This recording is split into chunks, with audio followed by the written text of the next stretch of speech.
ہوا، مجھے اس کا زیادہ تعارف نہیں تھا. اس سال سارا تعارف میں نے صوت الحق کے جو ہمارے نوجوان علماء کرام ہیں جو اس قسم کی محنت کر رہے ہیں، تو ساری محنت کا میں نے تعارف لیا، ساری محنت کا جائزہ لیا. تو تقریباً 1-2 ماہ پہلے سے یہ لوگ اس محنت میں لگے ہیں.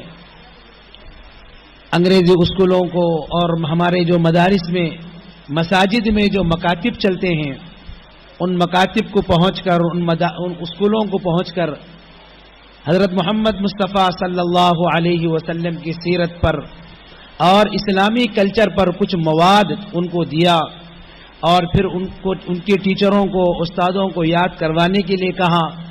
پھر اس کے بعد علماء کرام کو اسکولوں کو بھیج کر مکاتب کو بھیج کر امتحان لیا، پھر ان کا انعام دیا جا رہا ہے.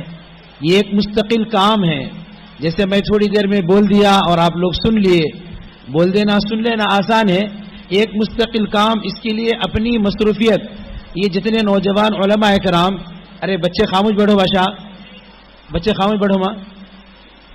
یہ جتنے نوجوان علماء کرام اس کام میں لگے ہیں صوت الحق کے، ان کی اپنی اپنی الگ مصروفیات ہیں. کسی مدرسے کے، کسی ادارے کے محتمم استاد، کسی مسجد کے امام و خطیب، یا اپنی اور کوئی دیگر مصروفیت ذریعے معاش کی، اس کام کو کرتے ہوئے مستقل اس کام کو کرنا، وقت نکال کر، یہ بہت بڑا کام ہے. اور اس کے لیے مال کو اکٹھا کرنا، اہل ثروت لوگوں کو سمجھانا اس کے لیے، اور اس کے لیے مال کو اکٹھا کرنا، پھر اس کو جو ہے صحیح معنوں میں اس کو ڈسٹریبیوٹ کرنا اور صحیح اس کو پورا کرنا، ایک مستقل کام ہے جو نوجوانوں نے کیا ہے. اور اس کا بہت بڑا فائدہ ہے. اس کا فائدہ کوئی معمولی فائدہ نہیں ہے. یہ جو نوجوان، یہ جو چھوٹے چھوٹے بچے اسکولوں میں پڑھ رہے ہیں، میں آپ لوگوں کو مختصر طور پر اس طرف توجہ دلاتا چلوں کہ اگر ہمارے بچوں کو دینیات سے آراستہ نہ کیا جائے، ہمارے نبی حضرت محمد مصطفیٰ صلی اللہ علیہ وسلم کی سیرت سے، اسلامی کلچر سے ان کو اگر آراستہ نہ کیا جائے، ان کو آشنا نہ کیا جائے، اس سے ان کو معلومات، یہ اسلامی معلومات سے اگر ان کو بہرا رکھا جائے، ان کو جو ہے اندھا رکھا جائے، تو اس کے نقصانات کیا ہیں؟ ان کے نقصانات کیا ہیں؟ بزرگوں دوستو، اگرچہ کہ میں آگے ایک قدم آگے بڑھ کے کہنے جا رہا ہوں، یہ بات سامعین میں سے کسی کو سمجھ میں آئے یا نہ آئے، لیکن بات تو یہی ہے کہ انگریزی جو تعلیم انگریز نے شروع کیا ہندوستان کے اندر، اگرچہ کہ وہ تعلیم اب ایک ذریعہ معاش بنی ہے، جو چیز ذریعہ معاش بن جاتی ہے، اسلامی حدود کے اندر آتی ہے، تو اسلام اس کو منع نہیں کرتا. لیکن انگریزوں کا جو منشا اور مقصد تھا انگریزی تعلیم کو شروع کرنے کا، اس کے ذریعے سے وہ مسلمانوں کو، انسانوں کو انگریز بنانے کے مقصد سے شروع کیا تھا کہ اس تعلیم کے ذریعے سے مسلمانوں کو اور دیگر انسانوں کو انگریز بنایا جائے، اپنے کلچر کا عادی بنایا جائے، اور خصوصاً ان کا نشان مسلمانوں پر تھا. انہوں نے انگریزی تعلیم کے اسکول شروع کیے، کارمنٹ اسکول شروع کیے. ایک مرتبہ ہم علماء کی جماعت گئی سہارنپور، حضرت مولانا طلحہ صاحب دامت برکاتہم، جو حضرت مولانا شیخ الحدیث زکریا صاحب رحمۃ اللہ علیہ کے فرزند ہیں، حضرت کی خدمت میں ہم بیٹھے تھے. تو سارے علماء کو حضرت نے مخاطب ہو کر کہا، تم کیا پڑھاتے ہو، تم کیا پڑھاتے ہو؟ سب علماء اپنا اپنا بتلا رہے تھے. کوئی بتا رہے تھے کہ میں فلاں پڑھاتا ہوں، فلاں کتابیں پڑھاتا ہوں، فلاں کتابیں پڑھاتا ہوں، میں محتمم ہوں، میں فلاں استاد ہوں. حضرت نے کہا، ٹھیک ہے، تم ان لوگوں پر محنت کر رہے ہو جو تمہارے مدرسے کو آئے، اور مدرسے کو آنے والے جو بچے ہیں وہ مسلمانوں کے 2% بچے ہیں، باقی 98% مسلمانوں کے بچے انگریزی اور کارمنٹوں میں پڑھ رہے ہیں. ان کے دین کے بارے میں، ان کے دینی کلچر کے بارے میں، ان کے دینی ماحول کے بارے میں، ان کا دینی ذہن بنانے کے بارے میں تمہاری کیا فکر و محنت ہے؟ ہم لوگ خاموش بیٹھے رہے. اس کے بعد حضرت نے اپنا مجرب ایک واقعہ بتلایا.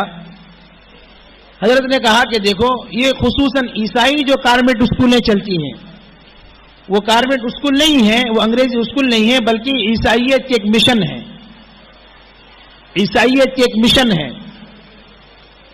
پھر اس کے بعد کہا کہ بڑی بڑی سٹیوں میں، چھوٹے گاؤں جیسے ہمارا کرنول بھی چھوٹی ہی میں شمار ہے، تو یہاں نہیں بلکہ بڑی بڑی سٹیوں میں انگریزی جو کارپوریٹ اسکول چلتی ہیں، ان میں جو ہے ان اسکولوں میں بچوں کا ذہن بنانے کے لیے، بچوں کے عقیدے کو بگاڑنے کے لیے، بدلنے کے لیے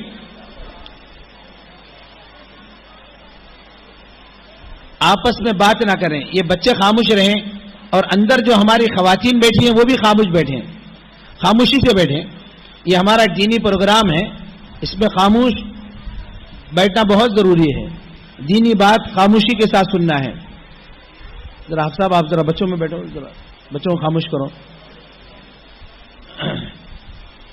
تو حضرت نے کہا کہ بچوں کے عقیدے کو بگاڑنے کے لیے ایک خصوصاً خاص کمرہ بنایا جاتا ہے، ایک ہال، جس میں ہفتے میں ایک مرتبہ سنیچر کے دن سیٹرڈے بچوں کو جمع کیا جاتا ہے، اور ٹیچر جو بچوں کے سامنے بات کرتی ہے، جو بھی ٹیچر میٹھی میٹھی باتیں کر کے بچوں کے ذہن کو اپنی طرف موہ لیتی ہے، بچوں کے کھیل کی کود کی باتیں کرتے کرتے بچوں کے عقیدے کی طرف جاتی ہے۔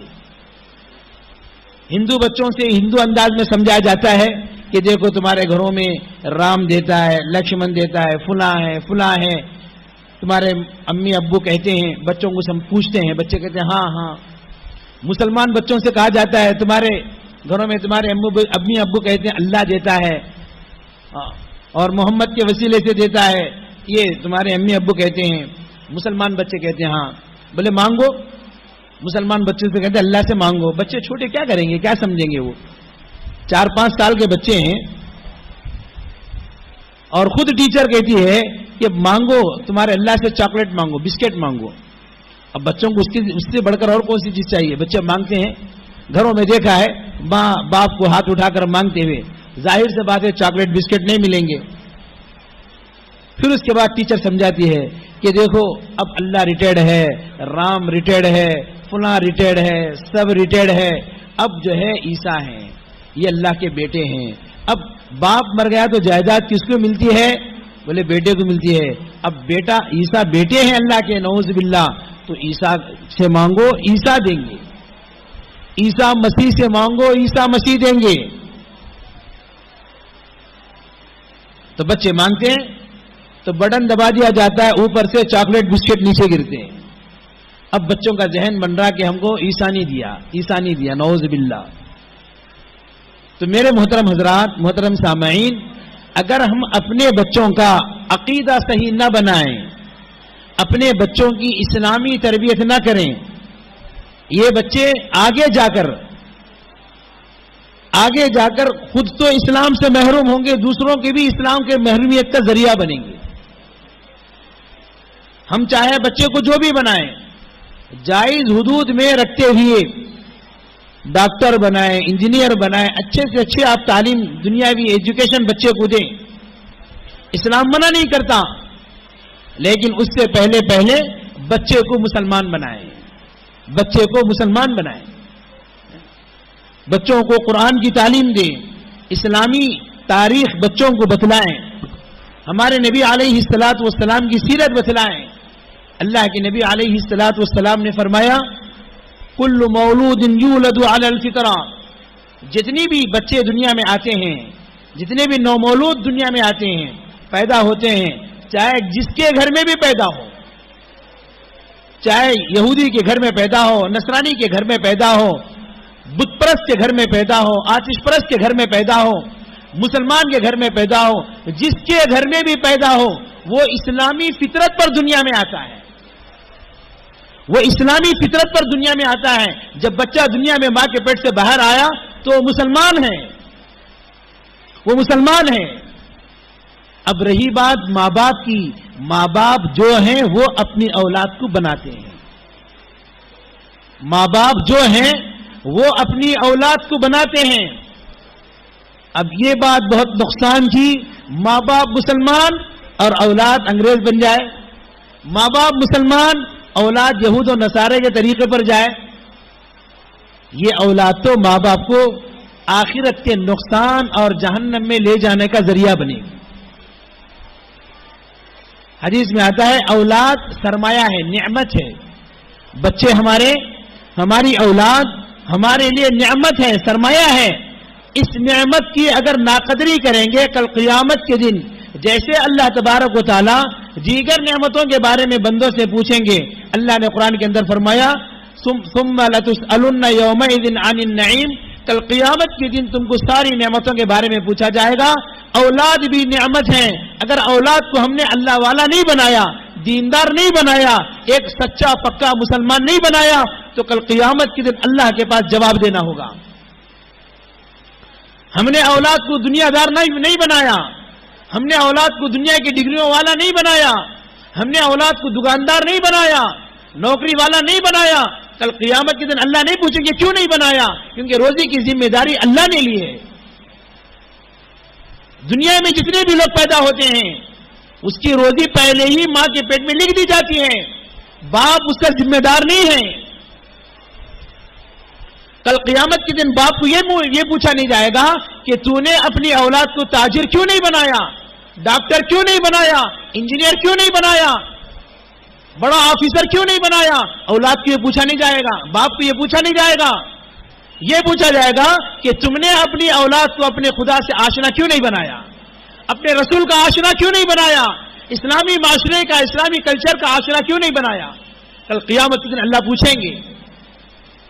یہ اولاد جیسے آدمی تجارت میں سرمایہ لگاتا ہے، بزرگوں دوستو محترم حضرات، یہ اولاد ہماری آخرت کا سرمایہ ہے.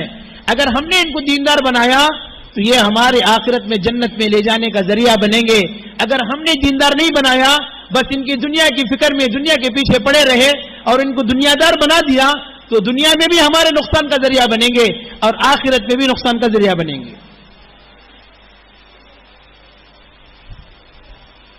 ایک کرنول کی مثال بولتا ہوں. مجھ سے جو پیش آئی، ایک صاحب میرے دوست میرے ساتھ تھے ایک سفر میں. سب لوگ تھے، کئی لوگ تھے. تو دو لوگ تھے بڑی عمر کے، عمر رسیدہ. اس میں سے ایک انتقال کر گئے، اللہ ان کی مغفرت فرمائے، اور ایک حیات ہیں. انہوں نے اپنے دونوں بیٹوں کو حافظ، عالم، مفتی بنایا ہے. تو باپوں کے ساتھ دونوں بیٹے باپوں کی خدمت میں، دونوں باپ معذور تھے.